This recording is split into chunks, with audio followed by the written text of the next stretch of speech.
চরমপত্র এই যে করছে ওইটা লেগেছে, কিন্তু পাক আর্মি থেকে দুলাভাইয়ের শাড়ির একটা অভিনয় করছিল, খানজনের সাথে অ্যারেস্ট করে নিয়ে একদিন করছে, কিন্তু ওরা তো একদিন করার পর ওইটা তো দাদাইতে থাকে, ওইটা লেগেছে চরমপত্র চরমপত্র প্রকাশটা। তো ওই খানজনের সব আমার কাছে অ্যারেস্ট হলো। হ্যাঁ, কারণ আমাদের সেগুলো নির্দেশ, খানজনের যে করলে সাথে সাথে গুলি করে। আমরা তাকে ধরে মনে হয় বাসার লোক আমরা দেখলাম, একটু তো সে বামপন্থী লোক, কিন্তু খানজনের সাথে, হ্যাঁ বামপন্থী লোক, সে তো স্বাধীনতার পক্ষে লোক, কিন্তু ধরে নেওয়ার জোকার ওইসব ধরে নেওয়া অভিনয় করতে সে আমাদের একটা বই লিখে দিয়েছিল, রাহুল সুযোগের বাংলা। এই বইটা উনি আমার ক্যাম্পে বসে লিখছিল, এবং ওইটা একটা নাটক করছিলাম, আমিও নিজে অভিনয় করছি। ওই নাটকটা মনে হয় বিষ্ণুপুরের সবচেয়ে ভালো নাটক, যখন এই সম্পূর্ণ শিল্পীরা, এই জানোয়ার ভাই, এই সবিতা, তারপরে তুই, এরকম অরুণা ব্যানার্জি, রহিমা খালা, এসব লোকগুলি অভিনয় করছে আমাদের ওই নাটকটা। আমি ব্যক্তিগত ওই নাটক অভিনয় করছি। যে এটা একটা আমাদের স্মৃতি, কারণ অত শিল্পীদের গ্রামের বাড়িতে একটা অভিনয়। হ্যাঁ, বইটা পুরো হয়তো সাবসিডি দেবে না, ভালো সুবিধা না, ওটা তখন তো ই করে ছাপানো পরে অনেক কষ্টি কিনে আছে, আর তাকে চলে গেছে তো অনেকদিন পর আমার জীবন ওইটা থেকে। আর কোনো দুঃখজনক ঘটনা আছে নাকি?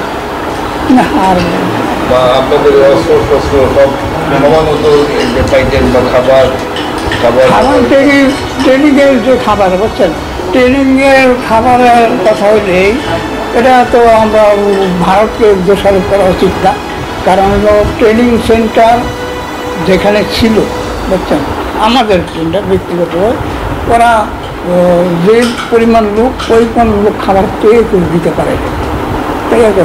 সকালবেলাকে আমাদেরকে একটা রুটি দিচ্ছে, রুটি এই যে আর কি 4 কোণে একটা রুটি দিচ্ছে, আর 1 নখ, পুরো 1 নখ চা দিচ্ছে, যেটা একটা আদা সেটার উপরে ওরকম 1 নখ চা দিয়ে একটা রুটি দিচ্ছে। হ্যাঁ, সকালবেলা একটা রুটি চা, আর দুপুরবেলা ভাত, আর রাত্রে রুটি। মানে খাওয়ার কষ্ট হয়েছে, এটা তো কইরা দিতে পারে না, এটা ওদের গাফিলতি না, কইরা দিতে পারে না। অনেক খাবার পিরিয়ড অনেক কষ্ট হয়েছে, থাকার কষ্ট হয়েছে, তাই না, অনেক কষ্ট হয়েছে। দেশে ঢোকার পরে খাবার দেশে ঢোকার পরে আমরা যে ক্যাম্প করলাম, সেই ক্যাম্পের খাবারটা জনসাধারণে দিচ্ছে, জনসাধারণে দিচ্ছে, বা তৎকালীন পলিটিক্যাল যারা এখন এই যে রাজনৈতিক ইয়ে করে, এই যাতে হারা আমাদেরকে হেল্প করছে, টাকা পয়সা দিতে, ওই বাজার থেকে না আমরা ওই ক্যাম্পে পাঠায় খাইছি। কিন্তু আমি আসার পরে আমার এলাকায় কোনো মুক্তিযোদ্ধা তার কোনো অন্যায় করতে পারে না। আমি যখন আসলাম শুনতেছি কি, আমার আগে একটা ছেলে আছে শামসুর, ইন্ডিয়ান ট্রেনিং করতো, ওই দলের থেকে মাস্তি হলো, আরে এই করে সেই করে।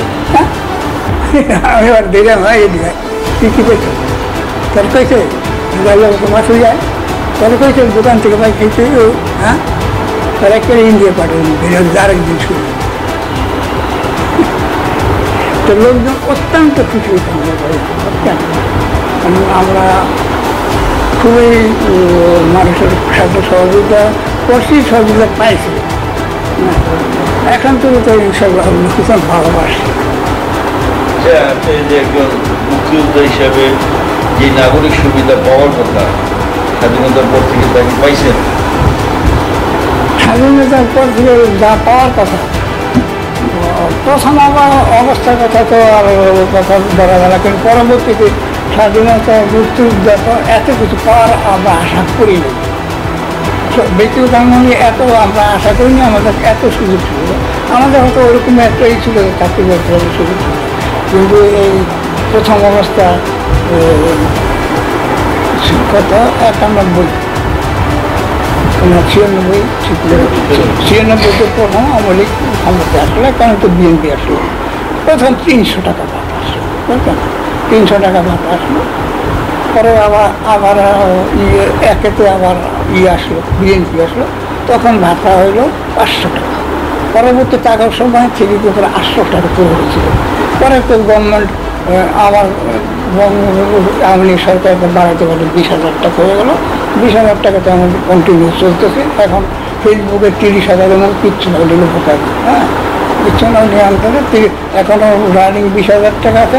চিকিৎসা ভাতা ফ্রি বলতে দেখা যায় যেমন এখন একটা আছে যেন প্রতিটা উপজেলা সুন্দরভাবে লেখা আছে, আমার কাছে আছেন 10,000 টাকার ওষুধ কিনা দিতে না পারে, হ্যাঁ দিতে তো পারতেছি না।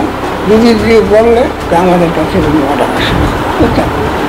এখন যে অন্য অন্য স্কুল হাসপাতালে যেরকম বার্ডেনে মনে করেন আমার একার টিম হলো, আমি সার্টিফিকেটটা নিয়ে দিলাম ফ্রি, তখন আমাকে স্পষ্ট দেখাইলো, দেখান এইখানে স্পষ্ট লেখা আছে একটা মুক্তিযোদ্ধা 1 অর্থ বছরে 74,000 টাকা পাবে, ফ্রি পাবে, বাকিটার দিকে এবারে 1 লাখ টাকা পাচ্ছে। আর ফ্রি বলতে ওষুধপত্র থাকলে ফ্রি নাইলে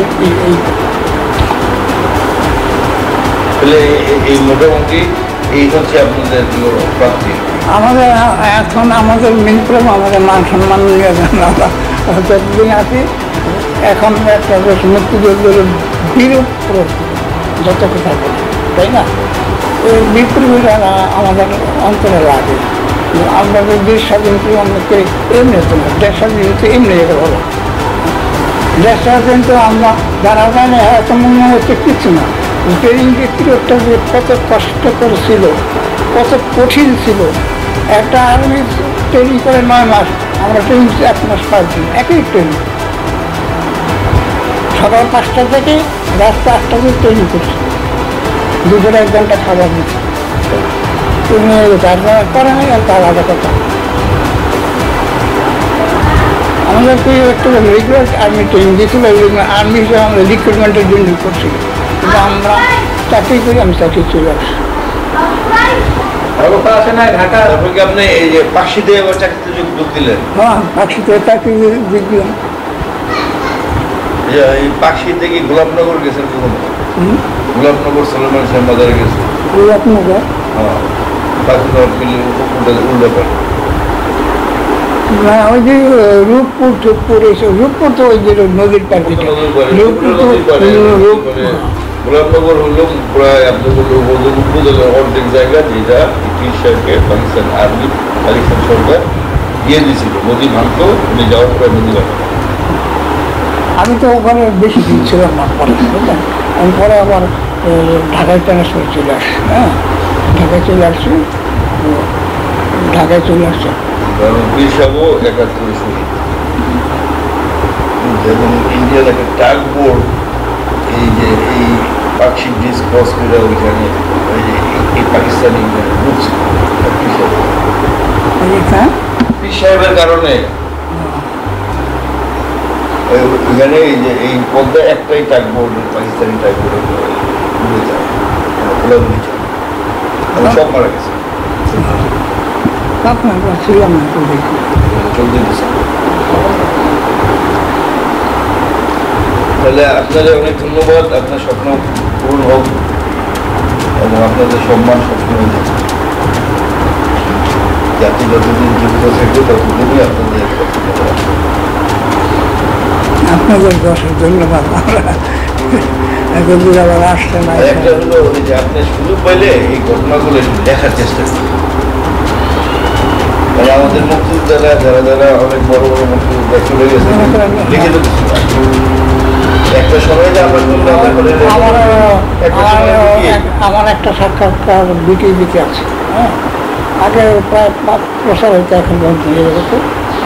আর এই আমার একটা সাক্ষাৎকার এই ইসাপুরা স্কুলটা জেলার মধ্যে শ্রেষ্ঠ হয়েছে।